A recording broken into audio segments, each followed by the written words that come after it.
Hello, hello. I'm good. I'm good. Thank you. Yeah, How are you? I'm good. I'm good. Thank you. First off, I wanted to start by saying commiserations on your loss today. That was a close fought series. Hmm. Um, and I wanted to kind of ask you a couple of questions, some of them on the game.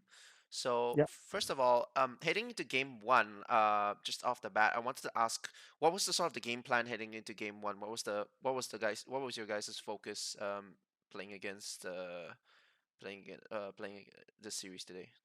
Yeah. I think they went very straightforward with the first three picks. We kind of knew what was coming on three because they picked um, Zeri Naut, I think, and then we wanted to answer with the Braum on Yep. our side, and we had Asia already, Mm-hmm. so we just needed like a semi-strong AD carry on our side, and then we'll win like front to back very easily with the Braum in front and Asia behind. Yep. So that was our plan going to the game, and actually they had Zaya first game, no? Yeah, they had No, Zaya it first wasn't game. Zeri. It was Zaya. Zaya It, wa- Nautilus. Yeah, yeah, Zion Nautilus, and Yeah. that's why they picked Vi on three. Mm.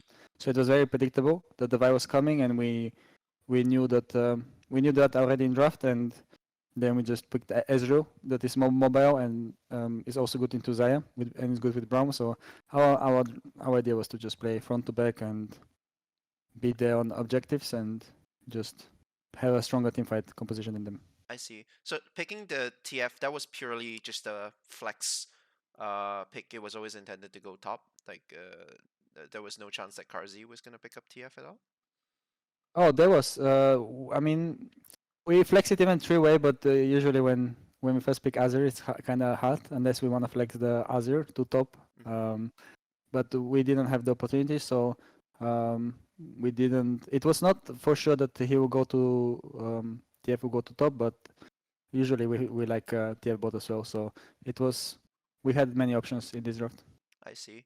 And then could you also take me through games two and three? You guys had the early Mhm. lead, I believe, in both games. What happened in that sort of mid game that got away from you guys?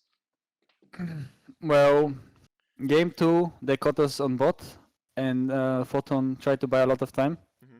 And then we rushed Nash, and that backfired as well. So we lost Nash and we lost a lot of kills. And after this, it was kind of hard to play. But before that point, we were fine in the game. We were just a bit struggling how to move our champions. Maybe, not maybe, for sure we will learn from this how to play the mid game better, mid to Mm-hmm. late game.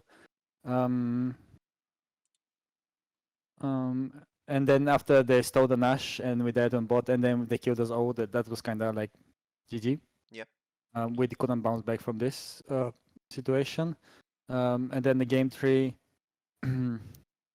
it was fine. I think we played good. I think I got caught once on the Raptors, and they got a bit back in the position in the game. A Mm-hmm. bit, they got control of our top side. I think we also Excuse me. didn't really, yeah. No, no, no. Go on. And there was not really like I feel like we didn't feel like we're making progress in the game, even though I feel like the game was completely fine. Yeah. Um, but yeah, after we couldn't execute the Nash with the Xayah feathers, right? We wanted to not 50-50 Nash, but because we saw them on mid, we could burst Nash. Yeah. But we had too much damage that Xayah E couldn't go back. We couldn't get another Xayah E, so it was kind of 50-50 and we lost it. I Mm. see. And after this, I think it was harder to play again. I see. Yeah. Okay. I also want to ask.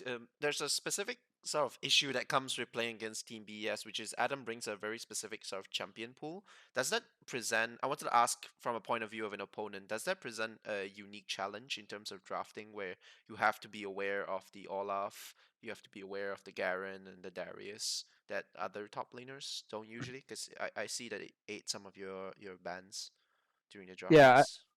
for sure, BDS is a team that um, revolves. I think is the word. Like Mm-hmm. it's around like top lane is very important for them, Mm-hmm. and if Adam is ahead on his signature picks, then it's um, kind of hard to move them up because he just like wins top, then takes tower, and then he starts roaming, and then no one can play the game Yeah. in a way. So I think we kind of try to get him off comfort, Mm-hmm. but maybe we're doing it a bit too much. But Yeah. I think we just haven't practiced against these picks to know for sure, Mm-hmm. and we don't really want him to be on comfort. And I feel like Photon in these games like was doing very well when Yeah. he was playing more standard matchups, Yeah. and that was like one of our strategies. Yeah, I mean, he was really good on the Jace, and when he was yeah, he was doing pretty well against Adam. Could you also speak to me on the synergy of the team, because you guys had a fairly quiet winter split, but you guys have really improved a lot coming into spring split. So can you sort of speak on the development of the team, because this is your first year coming into Vitality, having Vitality, come off yeah. of Mad Lions, yeah. I mean, we have kind of same coaching staff plus Carter, and now Chachi is helping as well for the split. Mm-hmm. Um, I think we're learning very quickly new concepts, um, but we're still lacking a lot of fundamentals as a team. Yep. Um, so it's kind of like we're moving in the right direction, but it takes time, and that's why we're struggling sometimes in some points of the game just because we are kind of a new team together, you know. Yeah. So it's not clear cut what we should be doing, what everyone is doing, and um, it just takes a bit of time. But I'm sure that we will bounce back from this loss, and we will show a better vitality for the next opponent. Awesome. You spoke about it being a new team, but there's one team member that isn't new, that you've been partnered with for quite a while. Can you speak on your partnership with Karzi? How is the relationship like between you guys in game, off the game, and how you guys play off each other? I mean, I think I've played like what now, 2 years with Kazi. That's my second year. I feel like we, it feels like honestly we've played for forever. Yeah. Maybe it's my third year. I don't know. I lost track of time. So I don't know. I feel like I've played with Kazi forever. I feel like he knows what I want to do in the game, and I know what he wants to do in the game. So it's um it's very nice Mm-hmm. that we have this synergy already, and he's very chill outside the game, very funny. Can be sometimes a bit emotional when we don't do well. Yeah. He gets sad very easily, but other than that, I feel like the guy is very, very cheerful and good. So Yeah. I like him a lot. Awesome. Um, Speaking on as well, in terms of, you've been playing for a number of years now in the LEC. I believe it's now coming on 10 years since you started. 2014 was Unicorns of Love. So can you speak on your own personal motivation for competing at the highest level of League of Legends? What's your driving factor? What continues you to, strive to be the best?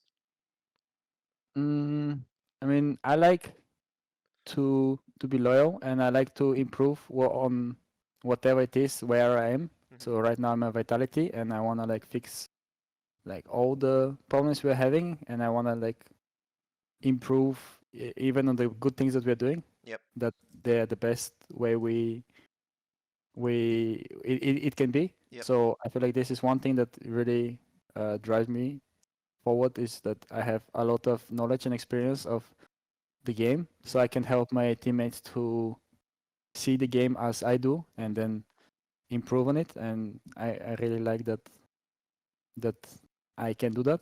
Yep. And in this team with the coaching staff I have, it's very easy, and I have a lot of space to move the team in the right direction, or in the direction that I would like it to be. Mm-hmm. So this is something that I really like.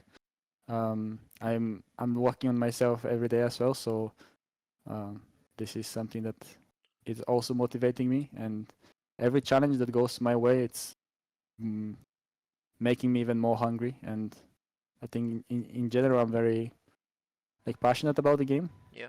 And I feel like these losses that are coming right now can only, how to say, like make me more hungry to improve and like keep going forward.